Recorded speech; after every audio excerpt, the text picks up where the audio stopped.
Thank you for joining us for another episode of Real Talk. We want to thank our sponsors at Park Bank. Thank you for everything that you're doing. Thank you for Facebook Journalism Project for supporting us.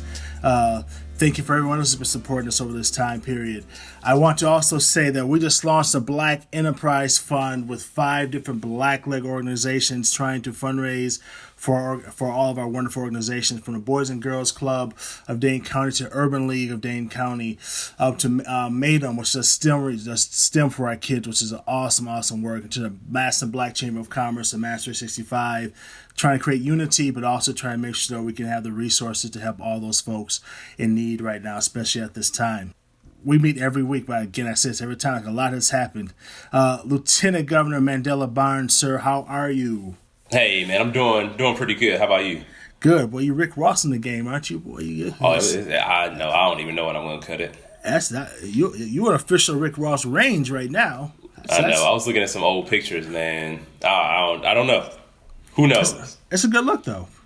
Appreciate it. It's a good look. Before we jump into stuff, what you reading? Still reading the same old stuff, man. I've been reading the Bible a whole lot more these days. Just diving in, man. I've been like really deep into liberation and justice theology these days. Just because a lot of it just is so appropriate for the times, you know. And then I think about like a lot of stuff that, you know, my counterparts on the other side of the political aisle, like the stuff that they use, you know, how they weaponize theology for some really strange reasons, but having a chance to, you know, dig a little bit deeper and, you know, just talk about, or, you know, just learn lessons about whether it's even the Good Samaritan or just you know, pursuit of justice, man. It's been real helpful. I watched a whole lot of the Poor People's Campaign, Moral Revival, this weekend, which was real powerful. And the thing is, like, those stories are, you know, there's nothing new about those stories. And I, you know, see that as being the problem, that those stories aren't new. They're all too common. We all know people or are around people who share those sort of stories. So understanding what our, you know, imperative is, whether you're a religious person or not, there's a moral imperative for us to do a whole lot more, man, to address the concerns of people who are struggling amongst us. It's interesting. Obviously, everyone knows this, but I'm a man of faith, a deep man of faith. And so it's good. I think the Bible never gets old from my perspective. You always learn different things. But from a theological perspective, taking that to tactics of how to deal with social issues, criminal justice, etc., people, you can't deny, at least for Black folks, the Bible has been instrumental, from Harriet Tubman to doing stuff to Martin Luther King, all rooted in Scripture, all rooted in the Bible, and tactics of love, but confrontation, but peaceful confrontation, etc. Well, so you're saying exactly. You're saying people who are, first of all, man, I tend to think anything we touch, we kind of corrupt anyway. That's just my perspective, right? But if there's other people weaponizing Scripture and the Bible, I would tell you that those people are not truly walking the Bible and Scripture. They're using that for their own political realms. And anyone's trying to create division, hate, they cannot say they're coming from the Bible. They just can't. Yeah, and that's the thing too. Like, you know, you can go into a verse, you know, blessed are the peacekeepers. It's like, it's a difference between peacekeepers and peacemakers. That doesn't mean it's not, the road to peace is not easy, right? It's not a calm road to peace, but the peacemakers make peace happen, and that is a pursuit that we should all be involved in. Yeah, for sure. But we can have that conversation on. I mean, that's man. I know, right? That's especially from what's going on right now, from a social justice perspective, civil rights, social unrest, all that thing. Yeah, man. Tying that back to Black theology, back to the Bible, and having that conversation. I mean, that's every Black person should be having that conversation, because that gives us a blueprint of tactics that have actually worked and haven't worked. But anyways, you know, you should check out the book Powernomics, man. I've been really reading that. It's by Claude Anderson. Okay. It's and really.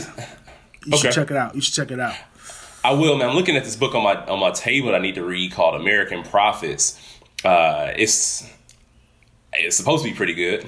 I'm looking forward to opening it up. And another book called America's Original Sin 2 books I still got to get into. Oh, they both sound good. I'm writing them down right now. Or I'll let you check them out, man. At some point, it's fine. Yeah. So let's talk. First, let's talk about COVID-19. Looks like the numbers are going back up. I think in Dane County we're with 74 cases. It's things are going back up. I think things are going back up, man. People are getting too relaxed, too willy nilly, man. I had a friend of mine that went out to she went a couple friends actually. They went to the bar. And they're like, hey, yeah, we're going to get a drink. Not me. Like, I see people, gathering at these places, and I just don't feel comfortable. I'm just not ready to do it yet. And, and I think about even, like, how I felt after, going to the big march here a few weeks ago in Madison, just like 'cause how impossible it was to social distance and, how we are as a people. We like to embrace each other, especially when we haven't seen each other in a long time. And, I ended up going to get a COVID test last week. I got my call back. I'm in the clear. But, like, I think about Juneteenth I was in Milwaukee for Juneteenth. We did another march. And as soon as I walked up to somebody, man, it was, oh, what's up, brother? And I'm like, oh, no. And I was like, it's like I felt like I saw virus cells like just disperse into the atmosphere, man. I was like, oh, no. And it was a thing, man. It was one of my guys. I just haven't seen it. Obviously, none of us have seen each other in a while. Now it's just a natural reaction, man, but it's tough. Yeah. I mean, I'm getting so many stories of people calling like, oh, yeah, I probably shouldn't have been so relaxed. I was going back to work, and now my peer, the same building I has COVID. He's in the hospital right now, blah, blah, blah. Mm-hmm. Like, I'm hearing those stories all the time, right? Like, the people like, exactly, man. Oh, we went to the bar, and everyone in the bar was sick, and, like, you hear all this stuff. And I'm just like, I don't know why people are relaxing, man. So I have a question for you, though, about all this. Uh-huh. If the Badger bounce back, that was your name, right? The Badger bounce back plan? Okay, so the Badger bounce back plan happens, and now we let that go. Now the economy's back over, people back over, and what happens if our numbers go back up? Does the Badger bounce back? like how do you you know what I mean? Like, what do you do? Because what do you do? Like, in legally, given all the challenges, the legal challenges that the Supreme Court, that they take it to the Supreme Court, you see in Racine, their ability to implement, safety measures has been hindered. So, we can go back to the Bible, man. Warning comes before destruction, and I think, people are completely ignoring these warnings and don't mind being destroyed as a result of it. It's some scary stuff.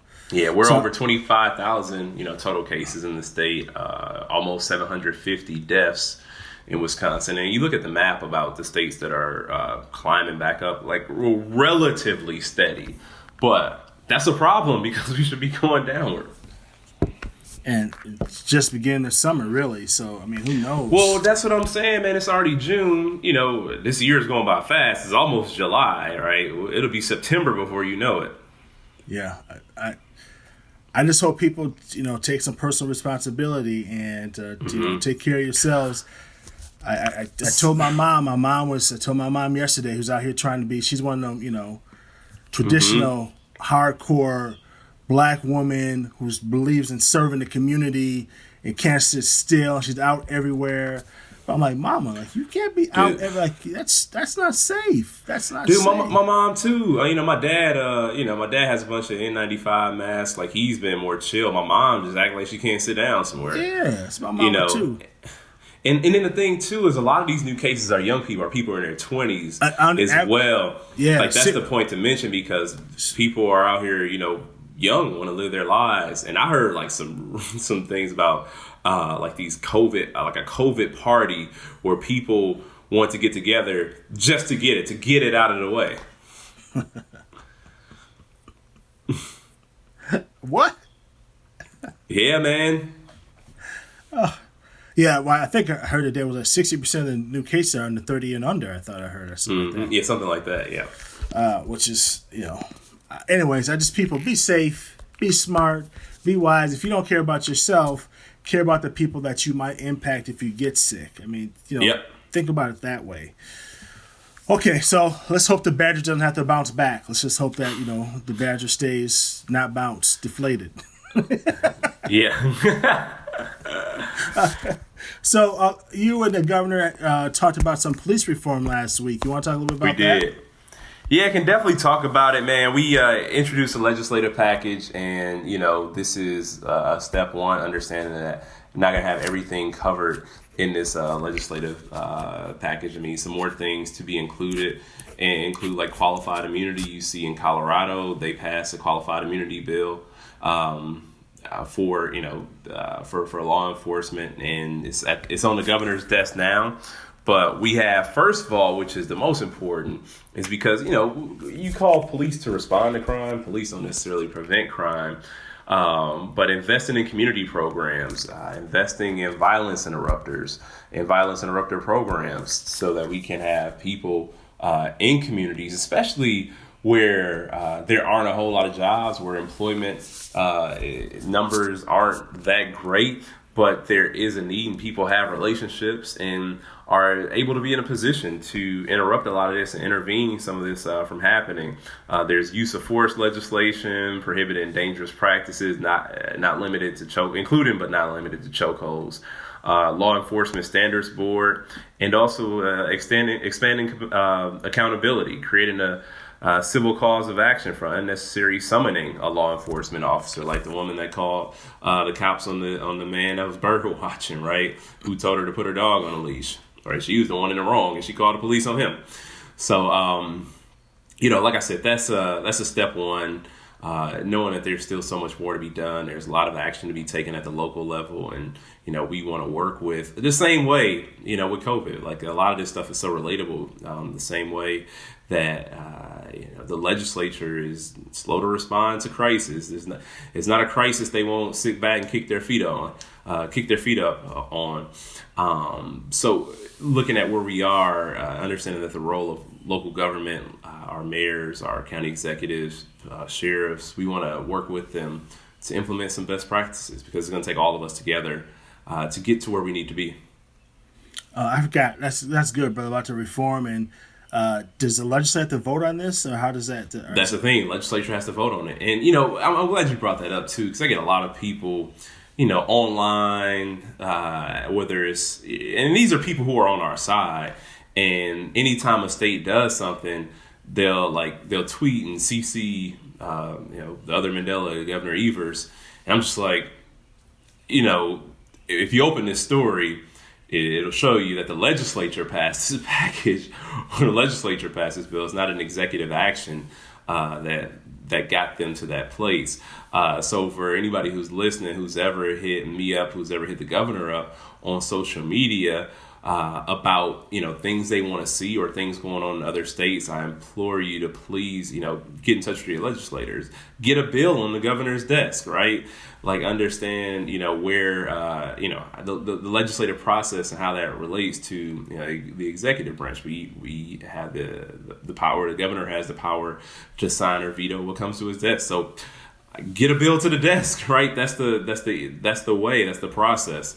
Until then, we have to rely on local government to act. Yeah. So I'm glad you mentioned all this. So when I got beef with you in the Gov, I forgot about this. I got beef with you in the Gov. So you and the Gov are calling black leaders across the state. I can't get a call. Like I didn't make it. What does a brother have to do to be down and become a leader? What do I got to do, man? I mean, I didn't make the list. That's okay. Don't answer it. I am going to answer this. It's not. First of all, it's not a comprehensive list, right? Like, we'll still be on the phone right now if we were able to call everybody. Like, these were a couple calls of people who been really active in demonstrations. We wanted to talk to them. I talk to you every week. That's true. You do talk to you every week. I'm just saying, I got to hear this. Oh, the governor called to talk. I'm like, oh, Well, because you got Michael Johnson who ran and told everybody right away. As soon as he hung up the phone, the first thing he did was took to the internet. That's MJ. That's him, man. He can't help himself. That's who he is, man. Whew. Through and through. That's who he is. He can't. He's Mr. Transparency. He can't help himself. Trust me. He can't. Actually, but shout out though for y'all even thinking about calling black leaders. I think that's important that you at least acknowledge that black leaders have a part in this state and actually listening to them, what they think their issues and concerns are. So sincerely, man, that was a good move to do it. It was good to hear that the governor and yourself really thought to take the time to identify some black leaders that call and talk to them about what their concerns were instead of just trying to dictate to them and tell them what the agenda should be, to listen to them, which is important. So appreciate you doing that. And, no problem, man. And I still got beef though, but it's cool. It's it's cool. It's not Pac and Biggie beef. You know what I mean? It's not that type of beef.